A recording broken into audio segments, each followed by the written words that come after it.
আসসালামু আলাইকুম রহমতুল্লাহ। ওয়ালাইকুম সালাম ওয়া রাহমাতুল্লাহ। আচ্ছা ভাই, আপনি যে ব্যাগ তৈরি করতেছেন, এটা কাজটা কোথায় শিখছেন? ভাই আসলে আমি হলাম ইউটিউব মেকার। জি। আমি এই কাজটা শিখছি মূলত ইউটিউব থেকে। ইউটিউব থেকে শিখছেন? হ্যাঁ, তাছাড়া আমি যখন আহ, বেকার বসেছিলাম, কোনো কাজ ছিল না, আমি চাকরি করছিলাম আগে। জি। আমার চাকরিটা চলে যাওয়ার পর হুম, আমি খুব হতাশায় ছিলাম। জি। হতাশায় থাকার পর আমি শুধু হাতে অ্যান্ড্রয়েড মোবাইলটা ছিল, জি। এই অ্যান্ড্রয়েড মোবাইলটা দিয়ে বিভিন্ন ধরনের ব্যবসার সন্ধান করতাম আর কি। জি। সন্ধানের পাশাপাশি আমি হঠাৎ করে এই কাজটা আমাকে খুব ভালো লাগলো যে আমি কাজটা করব। জি। জি। কাজটা করতে যা আমার অনেক সময় খুব জিল্লতি পোয়াইতে হয়েছে আর কি। ও আচ্ছা আচ্ছা।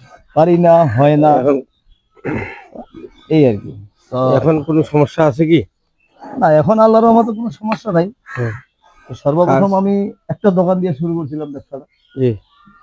হ্যাঁ, এখন আমার কাছে মনে হয় মোটামুটি অনেক দোকান, প্রায় 150-র উপরে দোকান।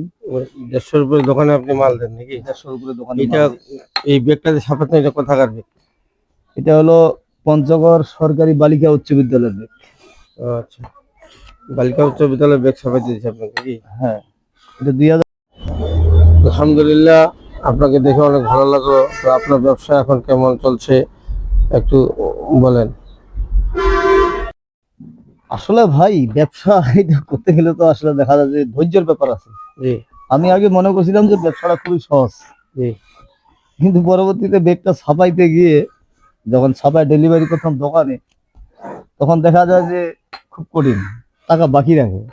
জি। ওই সময় এই যে টাকা কালেকশন করে নিয়ে কালেকশনে ঘুরতে হয়। কিন্তু এর মধ্যে দেখা যায় যে আবার অনেক সময় ডাল সিজন পড়ে যায়, ডাল সিজনের সময় দেখা যায় যে দোকানদারি বেচা কিনা কম, ঠিক মতো কালেকশন দিতে পারে না। হুম। অনেক সময় কিছু ক্যাশ পেন্ডিং থাকে আর কি। ও আচ্ছা আচ্ছা। পরবর্তীতে আবার মনে করেন যে চলে। ব্যাগ তো আপনার খুব সুন্দর হচ্ছে প্রিন্ট। না, এটা এমন একটা প্রোডাক্ট যে